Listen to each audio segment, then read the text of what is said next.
আপনাদের যাদের মন শক্ত, অনেকের চোখ দিয়ে পানি নামে না।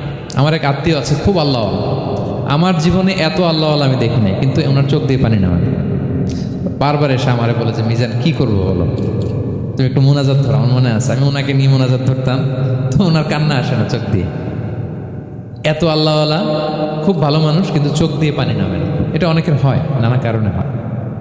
আল্লাহর হাবিব সাল্লাল্লাহু আলাইহি ওয়াসাল্লাম বলেছেন, কারো যদি চোখ দিয়ে পানি না নামে বা হৃদয় নরম না হয়, তারা যেন এতিমের মাথায় হাত বুলিয়ে দেয়।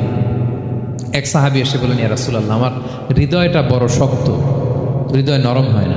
রাসূল সাল্লাল্লাহু আলাইহি ওয়াসাল্লাম বললেন, তাই? আতুহিব্বু আন ইয়ালিনা কলবুক, তুমি কি চাও তোমার হৃদয় নরম হোক, ওয়া তুদরাকা হাজাতুক, এবং তোমার আশা পূরণ হোক? তিনি বললেন, হ্যাঁ। তখন রাসূল সাল্লাল্লাহু আলাইহি ওয়াসাল্লাম বললেন, ইরহামিল ইয়াতীম, এতিমের উপর রহম করো। ওয়ামসা আলা রাসি, এতিমের মাথায় হাত বুলিয়ে দাও। ওয়া আতইমহু মিন তুআমিক, তোমার খাবার এতিমকে খাওয়াও। তালিনু কলবুক, তোমার অন্তর নরম হবে। তুদরাকা হাজাতুক, তোমার ইচ্ছা পূরণ হবে।